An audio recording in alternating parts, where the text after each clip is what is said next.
Meus amados, vamos abrir então a palavra de Deus no livro de Provérbios. Provérbios capítulo 30, versos 18 e 19. Provérbios 30, 18 e 19.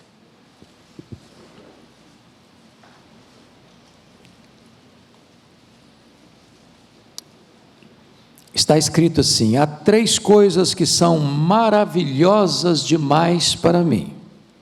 Sim, há quatro que não entendo: o caminho da águia no céu, o caminho da cobra na penha, na rocha, o caminho do navio no meio do mar e o caminho do homem com uma donzela.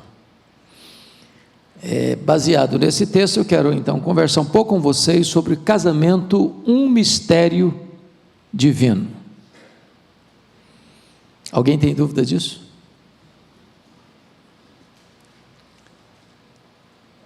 É curioso que o texto vai tratar de figuras, e figuras falam mais do que palavras. Imagens valem discursos. Você sintetiza um grande discurso com apenas um símbolo. E Jesus, como mestre dos mestres, usou símbolos, imagens. Por exemplo, quando ele vai falar da influência interna da igreja, ele fala: vós sois o sal da terra. Quando ele vai falar da influência externa da igreja, ele diz: vós sois a luz do mundo.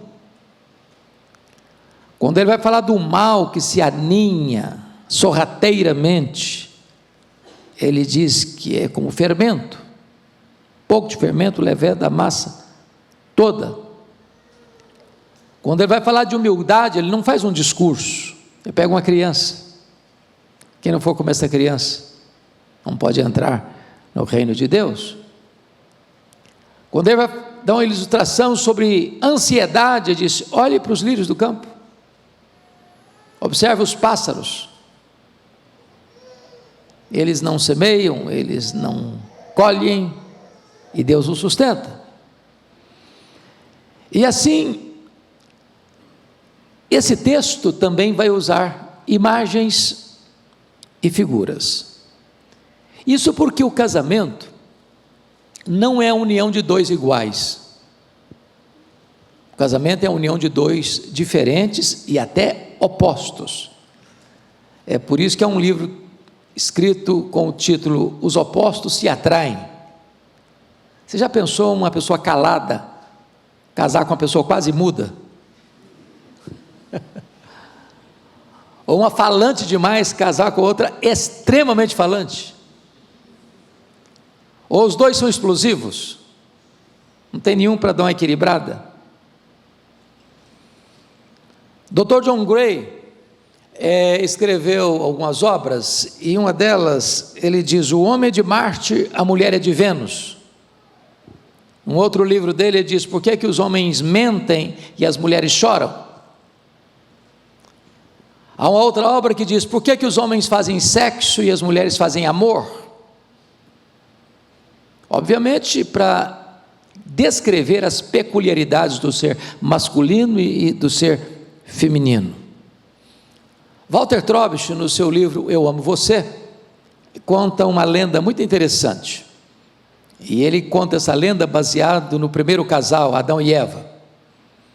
E ele então, na lenda, diz que quando Deus fez o homem dormir e faz a primeira cirurgia e dá a primeira anestesia na história, e tira da costela do homem e faz uma Miss Universo para ele, é bem verdade que só tinha ela.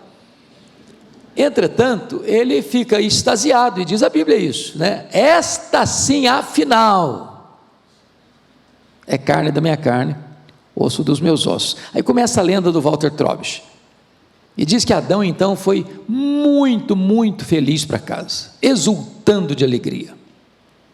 Mas uma semana depois, o Adão volta cabisbaixo, triste, meio macambúzio, e chega para Deus: ó Deus, eu vim devolver essa mulher para o Senhor, eu não dou conta, ela fala muito, chora por qualquer coisa, eu não consegui entendê-la. Aí diz a lenda que Deus perguntou para Adão: mas é isso que você quer? Você tem certeza? Tem certeza, é isso mesmo, não dou conta não. Diz a lenda que Deus: tá bom, você não quer, fica à vontade. O Adão voltou aliviado para casa, muito aliviado. Passada uma semana, lá vem o Adão, triste, cabisbaixo, surumbático, macambúzio, e diz: Deus, eu vim aqui pedir minha mulher de volta, eu não sei viver sem ela não, a minha vida ficou muito vazia, perdeu o significado. Mas é isso, Adão, que você quer? Eu falei: eu não posso viver sem ela não, eu preciso dela. Diz a lenda que Deus disse: então Adão, tudo bem. Adão voltou feliz da vida para casa.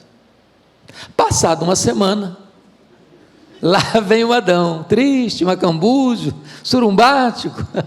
Oh Deus, agora pensei bem, pensei melhor, eu não dou conta mesmo, agora eu vim devolver e é definitivo, não dá mesmo. Aí diz a lenda que Deus diz assim para Adão: Adão, você não precisa entendê-la, você precisa amá-la. Você está com dificuldade para viver com ela, você não sabe viver sem ela. Aprenda a amá-la, mesmo sem entendê-la. E assim começou a saga do casamento. Vejam vocês que o texto fala de imagens. Retomando as imagens, ele usa 3 imagens que ele vai afirmar para nós que eram coisas maravilhosas demais para ele. O que era maravilhoso demais para ele? O caminho da águia no céu. A águia voa nas alturas excelsas. A águia tem uma visão como talvez nenhum outro animal tenha. Nós temos dentro da nossa retina uma fóvea, um close, um zoom. A águia tem 3 fóveas. A águia enxerga um alvo a 1000 metros e vem com uma flecha em direção a esse alvo. Ele está encantado com a águia. Segunda coisa que ele diz que é maravilhoso demais é o caminho da cobra na pedra. Ela rasteja e não deixa rastro. A terceira coisa que ele está maravilhado é o caminho do navio no meio do mar. Ele está falando disso antes da bússola. Se engravam-se as águas revoltas dos mares encapelados, chegando a horizontes longínquos. Ele está maravilhado com isso. Mas a quarta figura diz: essa eu não entendo. Penso, reflito, torno a pensar, torno a refletir, não consigo entender. É o caminho de um homem com uma mulher, é o casamento. Isso é um mistério. É um mistério. Bom, então, pegando a ideia das figuras, das imagens, dos emblemas, dos símbolos, eu gostaria de sugerir alguns símbolos para nós buscarmos um pouquinho melhor entender o que é esse mistério do casamento. Então vamos lá, algumas imagens esquisitas, outras nem tanto, mas vamos às imagens que eu gostaria de compartilhar com vocês para a gente entender um pouquinho o casamento. Primeiro, casamento é igualzinho uma mala, velha, pesada, sem alça e sem rodinha. Pensa num negócio complicado. Antes de você censurar a imagem tão negativa que eu estou trazendo, eu quero explicar. Quando você vai se casar, você leva o seu enxoval, seus pertences, suas coisas. O marido leva, a esposa leva, e aí desembarcam no lar docilar e vão juntar tudo. Só que nessa mala você leva mais do que roupas, pertences, objetos, você leva também sua cultura, suas manias, suas idiosincrasias, seus hábitos, suas tradições sagradas da família. coisas que vão incomodar, algumas delas, profundamente seu cônjuge. Algumas delas você vai conseguir se desvencilhar, outras você vai se agarrar a elas como uma tradição sagrada da família, você tem que passar para as futuras gerações. Então, ao desfazer essa mala, vai sobrar muita coisa. O segredo é negociar o negociável, não negociar o inegociável, abrir mão e aceitar o que não faz parte da sua cultura, dos seus hábitos. Porque se cada um quiser impor sua própria vontade, seu próprio jeito, seu próprio gosto, suas próprias manias, sua própria cultura, sua própria tradição familiar, vai ter guerra, vai ter conflito. E o amor não é egocentralizado, o amor é outro centralizado. Eu não entro no casamento para impor minha vontade, eu entro no casamento para entender, acolher, aceitar o meu cônjuge.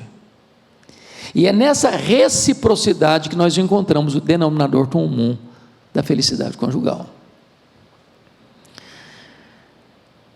Eu estava em Vitória certa feita e vi uma coisa que é comum ver em qualquer cidade, mas aquilo me chamou a atenção naquele dia. Uma mulher que empurrava uma carroça cheia de quinquilharias, ferro velho, roupa velha, muita coisa.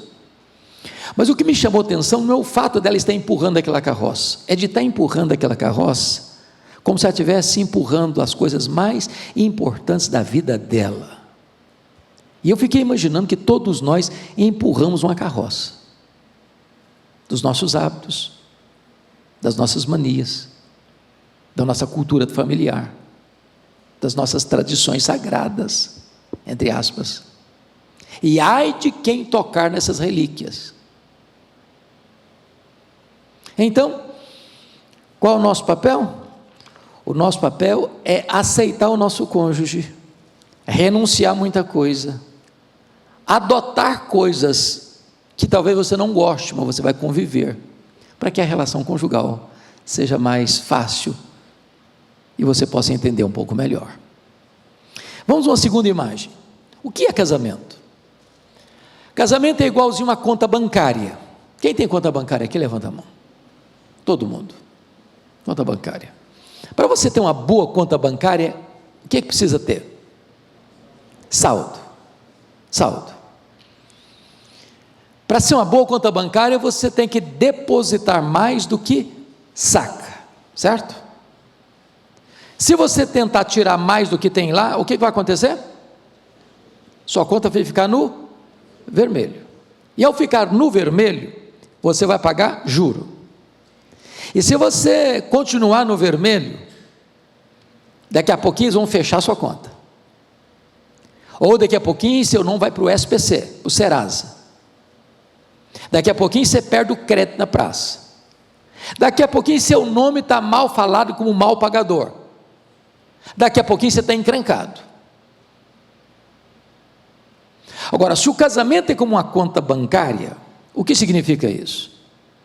Significa que eu devo sempre ter um saldo positivo no relacionamento, fazendo depósitos. Porque se você é um bom cliente no banco, e sempre mantém uma conta boa, se chegar uma situação de necessidade, o gerente chama você, vem cá, você é um bom cliente, o banco acredita em você, resolve o seu problema. Mas se você é aquele cliente que está sempre no osso, sempre no vermelho, numa crise maior, você não tem saldo, você não tem crédito, você não tem nome, você não tem socorro. Como é que se faz um bom depósito? Com palavras amáveis, com gestos nobres,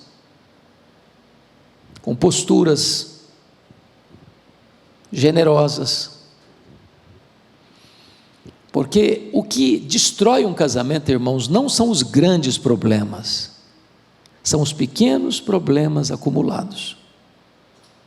A rotina, a mesmice, é ir de casa para o trabalho, do trabalho para casa, todo dia, toda semana, todo mês, todo ano. O casal nunca tem um tempo para ele mesmo. O casal nunca investe nele mesmo.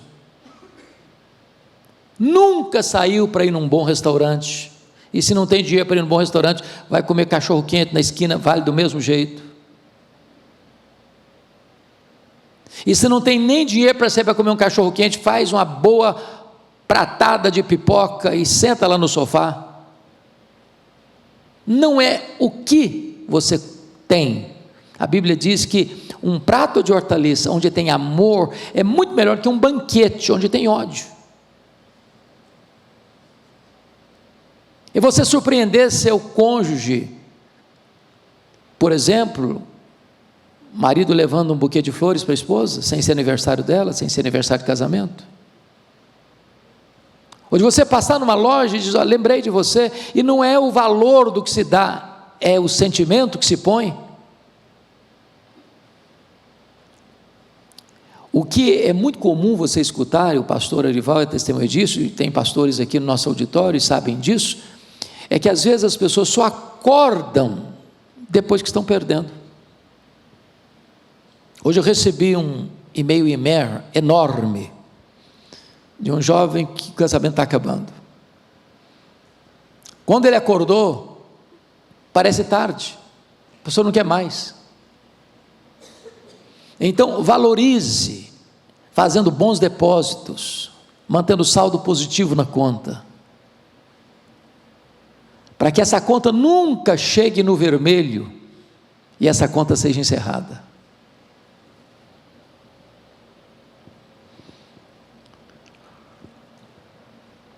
Terceira imagem, o que é casamento? Casamento é igual a mala, casamento é igual a conta bancária. Terceiro lugar, casamento é igualzinho um jogo de tênis ou frescobol. Essa figura eu peguei de carona de outra pessoa.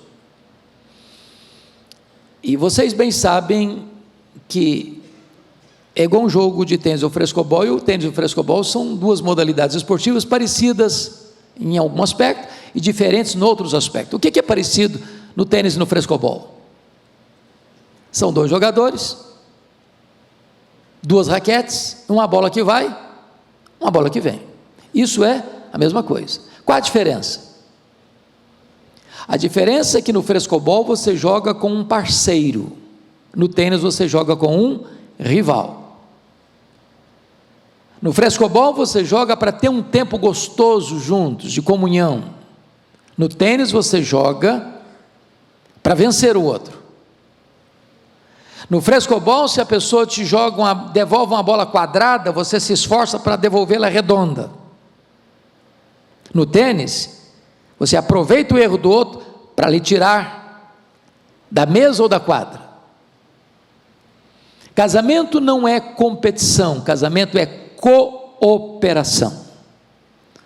O projeto de Deus é far-lhe-ei uma auxiliadora que lhe seja idônea.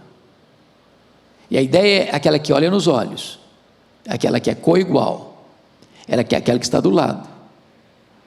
E feliz é o casal que entende isso, que caminha juntos.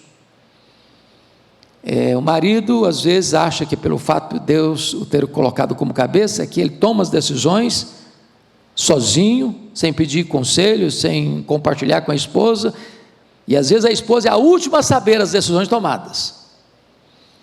Eu nunca me esqueço, um dia, um casal, no meu começo do meu pastorado, já um casal maduro, a esposa me procurou e disse, pastor, eu não aguento mais, eu vou me separar. Graças a Deus não se separaram não, mas ela estava disposta a separar. Eu falei, por que, minha filha? Eu falei, meu marido compra, vende, troca, ganha, perde, eu sou a última a saber, sem nada.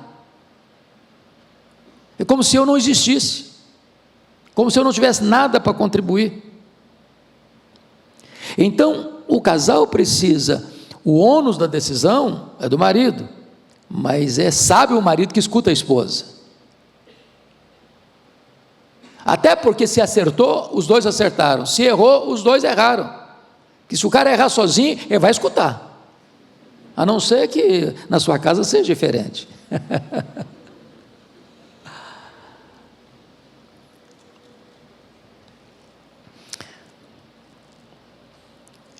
É muito curioso, eu li isso aí, eu achei muito engraçado, porque, não sei se você já leu as estatísticas, dizem que o divórcio na terceira idade, na última década, cresceu estrondosamente.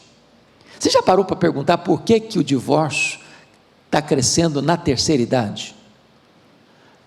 Ou seja, na síndrome do ninho vazio? Porque há muitos casais que acabam convivendo e tolerando e empurrando a caminhada conjugal por causa dos filhos, né? Sacrifica-se a vida conjugal por causa dos filhos. Isso é um erro, no sentido de que a coisa não foi bem formatada. A relação principal dentro de uma família é a relação marido e mulher. Quando um marido ou quando uma mulher transfere a relação dela com o marido com ela, para os filhos, compensa nos filhos, ela está deturpando o casamento e está deturpando a formação dos filhos. Os filhos precisam saber que a prioridade da relação é entre pai e mãe, entre marido e mulher. Nada é mais importante para a saúde emocional dos filhos do que os filhos verem papai e mamãe convivendo harmoniosamente. Por outro lado, nada estraga mais a vida emocional dos filhos do que ver papai e mamãe brigando. Então, muitos casais, quando os filhos vão embora de casa, um olha para o outro e diz: mas quem é você? Às vezes, além de dormir com o estranho, está dormindo com o inimigo. Eu li recentemente uma história até engraçada, de um casal que fez 50 anos de vida conjugal, deram uma festa de arromba.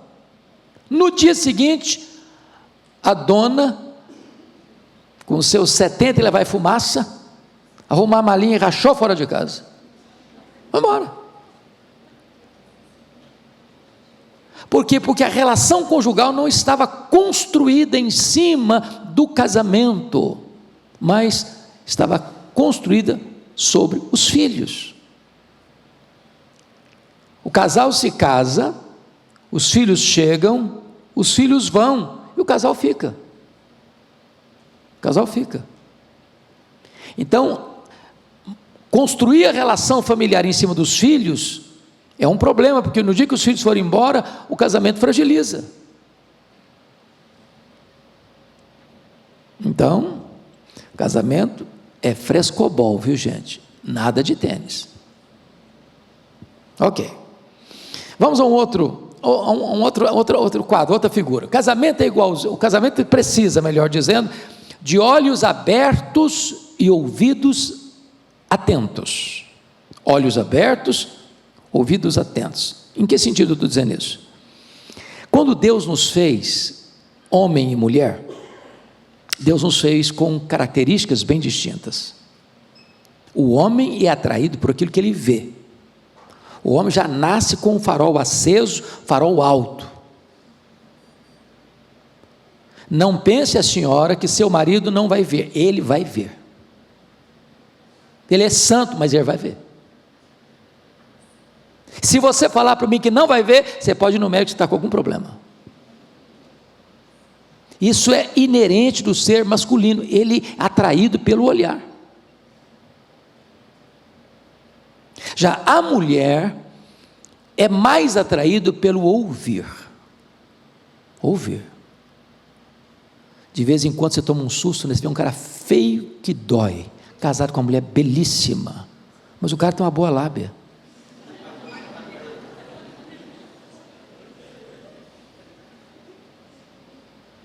Qual é o ponto aqui? O ponto aqui é que a mulher precisa ser mais cuidadosa na sua apresentação pessoal e o marido tem que ser mais cuidadoso nas suas palavras. Nada machuca mais uma mulher do que um homem casca grossa, duro no trato.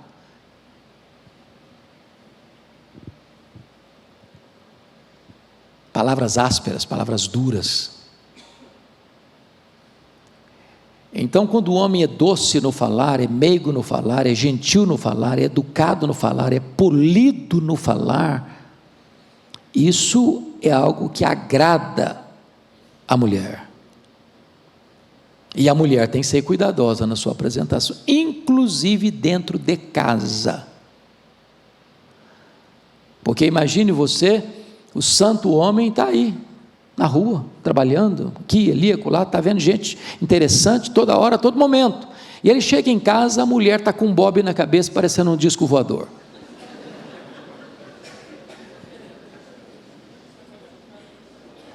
Ou imagine você, a santa mulher, ir dormir vestindo a camisa do político que perdeu a eleição passada. Não dá, ué. Não combina.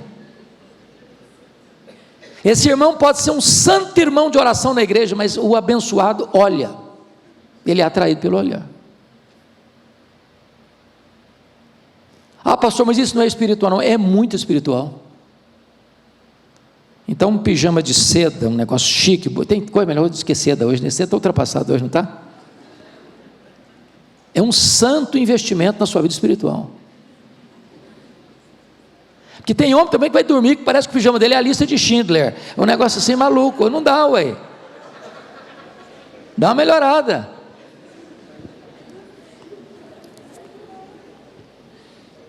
Há um ditado chinês que diz assim: abra bem os olhos antes de casar, depois feche-os. Porque tem gente que fecha os olhos antes de casar, depois quer abri-los, aí já é tarde.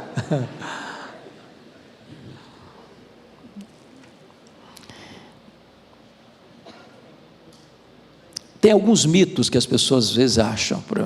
Eu estou casada, estou casado, eu amo a minha mulher, eu amo meu marido, então meu marido nunca vai se sentir atraído por outra mulher. Isso é mito. É mito. Infelizmente ou felizmente, foi Deus que nos fez assim. O homem olha. O que é triste que às vezes compara também, né?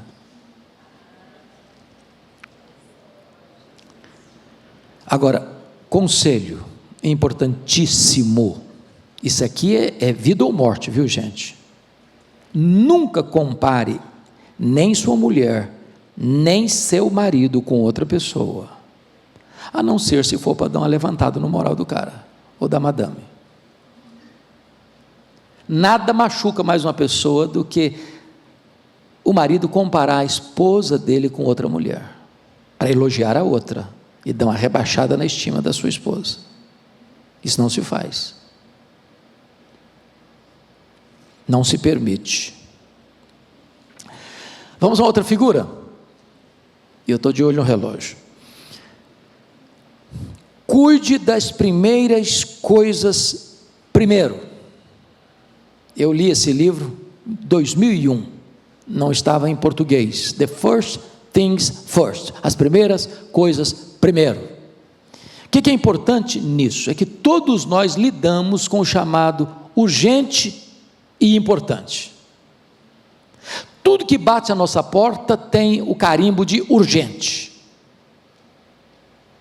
Cara de shampoo, churrasco, é urgente. Tem aniversário de criança, chama você, é urgente. Tem uma festinha, não sei aonde, é urgente.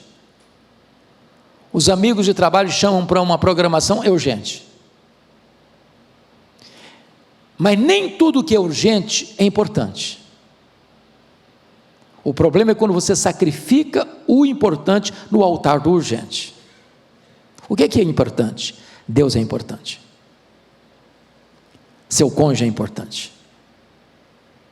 Seus filhos são importantes. A igreja de Deus é importante. É preciso ter este equilíbrio, porque se você for atender tudo aquilo que as pessoas querem botar na sua agenda, e dizendo que é urgente, você vai sacrificar aquilo que é importante. Eu vou ilustrar isso.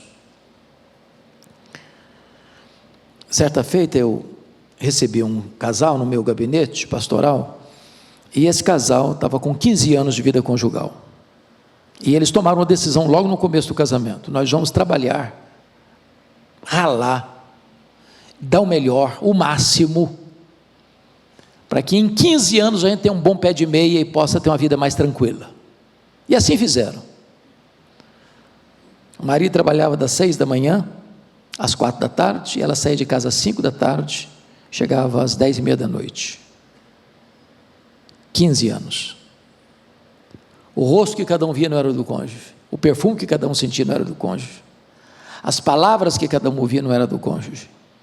Eles conseguiram o dinheiro que queriam, mas depois de 15 anos eles se separaram.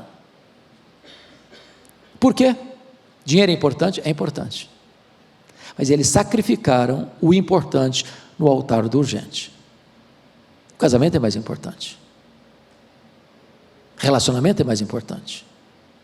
Me permita um segundo exemplo. Imagine você, um menino chegando em casa, todo feliz, corre para o pai e diz assim: ô papai, eu estou fazendo aqui meu exercício da escola e eu não estou conseguindo entender essa conta aqui da matemática que passaram, o senhor pode me ajudar? Achando que o pai vai ficar todo feliz. Claro, meu filho, vamos junto, vamos trabalhar aqui, vamos ver, vem cá. O pai diz: menino, não tem tempo agora não, se vira aí, liga para a sua professora, liga para o seu colega. 5 minutos depois, o telefone toca, e o pai atende, e gasta meia hora ao telefone. E o menino começa a pensar: puxa vida, mas meu pai não tinha tempo para mim, mas ele gastou meia hora no telefone. Os amigos têm mais espaço na agenda do meu pai que eu, ou o trabalho é mais importante para o meu pai do que eu. Amanhã esse menino vira um adolescente, e amanhã vai ter suas tensões e conflitos. A quem ele vai procurar? Com quem que vai conversar? Ou às vezes há pais que são exigentes demais e não temperam advertência com encorajamento. Vou pegar outra ideia. Imagine que o menino chega todo feliz e diz: papai, eu tirei 9 na prova de matemática. E o pai olha para o menino e fala: quanto você vai tirar 10? O menino sai murchinho. Eu nunca vou atender a expectativa do meu pai. Quando o pai poderia ter dito outra coisa: ô meu filho, parabéns, que maravilha, eu acho que você tem cancha para tirar 10 na próxima. Então, às vezes é a questão da abordagem. Eu não sei se vocês assistiram o filme, lá é um filme antigo chamado O Advogado do Diabo. É um filme terrível, mas tem algumas lições morais muito interessantes. E o ponto básico do filme é o seguinte: que a pessoa, quando quer ficar rica, a Bíblia diz isso, que cai em muitas tentações e ciladas, né? E o camarada vai rompendo valores, princípios na vida, na família, no casamento, e aí ele alcança o sucesso financeiro, mas o preço foi alto demais. O pastor Josué Gonçalves, que tem um ministério muito voltado para a família, disse que nenhum sucesso compensa o fracasso da família. Nenhum sucesso.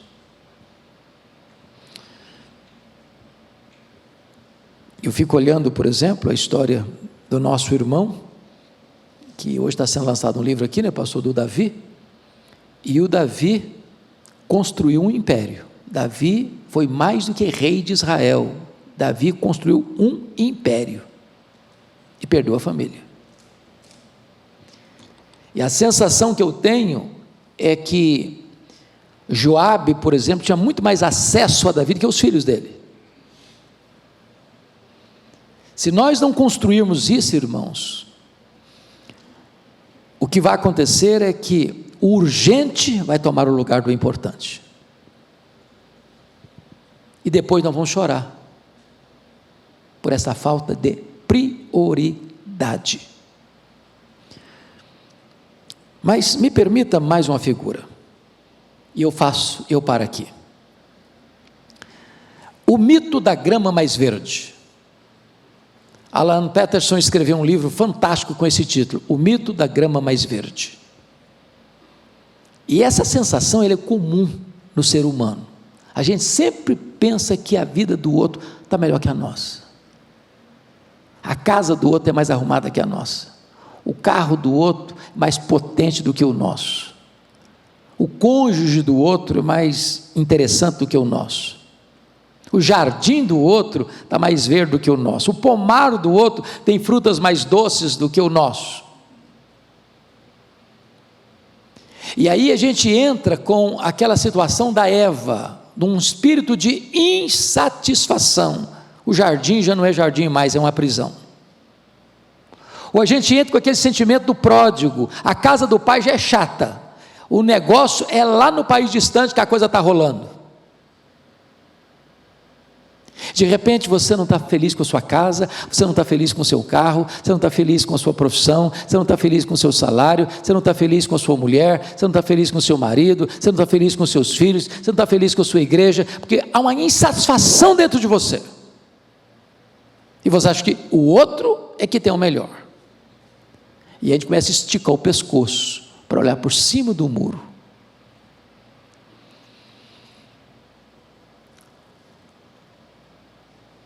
Alguém já disse com muita razão que essa ideia de querer desprezar o que você tem, para cobiçar o que você não tem, ou sentir-se inseguro no casamento, por exemplo, levantando muros mais altos, é tolice. O que você tem que fazer é melhorar a grama do lado de cá do muro. Melhore a sua grama, porque nenhum casamento aguenta uma pessoa controladora, camisa de força, ninguém suporta isso. Segundo, ninguém fica com ninguém por dó. James Dobson trata disso, quando ele fala o seguinte: 90% dos casais que entram numa crise conjugal erram nesse quesito, porque qual a tendência? De se vitimizar, eu não sei viver sem você, eu não posso viver sem você, eu não consigo viver sem você, e aí se humilha, se arrasta, a autoestima vai lá para o chão, e isso não atrai, isso afasta mais ainda, porque ninguém fica com ninguém por dó. Então nessa hora é hora de você investir em você, levanta a cabeça, põe o pé na estrada, entenda que a única pessoa necessária para você ser feliz é Jesus. Põe o pé na estrada, porque a única coisa que pode mexer com essa pessoa é o medo de perder você. Se ela não tinha medo de perder você, porque não tinha nada mesmo. Então, no mito da grama mais verde, é muito importante compreender isso. Melhore a situação, invista no seu casamento. Quer ver uma estatística? Eu peguei essa estatística quando escrevi o livro Casamento, Divórcio e Novo Casamento. Eu escrevi esse livro nos Estados Unidos, lá tem estatística para tudo. Então eu peguei essa estatística em 2001, ela deve ter mudado para pior, mas naquela época, 2001, 70% das pessoas que se divorciaram e casaram de novo, 70%, claro que tem 30% de exceção, 70%, depois de 10 anos no segundo casamento, descobriram que o segundo casamento foi pior que o primeiro. Ou seja, a solução não necessariamente era a separação, mas o investimento no casamento. Então melhore a grama do lado de cá. E eu quero concluir dizendo que essa ideia do mito da grama mais verde, de levantar cercas e muros mais altos, ela gera uma coisa que nós chamamos de ciúmes, e ciúmes é uma doença, com 3 sintomas. Primeiro, a pessoa ciumenta, ela vê o que não existe. Segundo, uma pessoa ciumenta, aumenta o que existe. Terceiro, uma pessoa ciumenta, procura o que não quer achar. Uma pessoa ciumenta, se vê o cônjuge conversando com alguém no pátio da igreja, ela acha que já tem alguma coisa ali. Se vê o marido ou a mulher cumprimentar uma outra pessoa do sexo oposto, já acha que tem um caso. O cônjuge chega em casa, vai se ver a lapela da roupa, se tem batom. Pastor Erival e eu estávamos perdidos, né? Todo dia tem vários tons de batons na lapela do paletó, ao chegar em casa.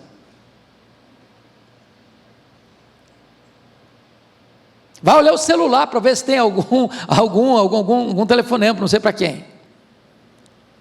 Como diz a música, vai olhar se tem um fio de cabelo no paletó para ver se tem alguma situação. A pessoa ciumenta, ela não vive, ela é atormentada, ela vive desesperada, ela é insegura. Então, é preciso investir no casamento, ter paz na alma, ter segurança, amar o cônjuge, cuidar do cônjuge, abençoar o cônjuge, respeitar o cônjuge. Se errar, pedir perdão para o cônjuge, recomeçar todo dia. E aí esse mistério que o sábio disse, eu pensei, mas é demais para a minha cabeça. E Deus não disse, você vai entender também, não, você vai amar. Se você não entende, ama, cuida. É isso que Deus requer de você e de mim. Espero que a nossa casa seja um lugar de vida, que o nosso casamento seja um lugar de celebração, e que a glória de Deus encha a nossa casa. Eu quero concluir com Hebreus 13, 4, que diz assim: digno de honra entre todos é o matrimônio, e o leito sem mácula. Leito aí não é cama, leito aí é relacionamento conjugal, relacionamento íntimo entre marido e mulher, sem mácula. Então, o casamento é digno de honra pelo próprio Deus, que foi instituído por Deus, é mantido por Deus, é preservado por Deus e é galardoado por Deus. Que Deus abençoe a nossa casa, a nossa vida, a nossa família. Amém.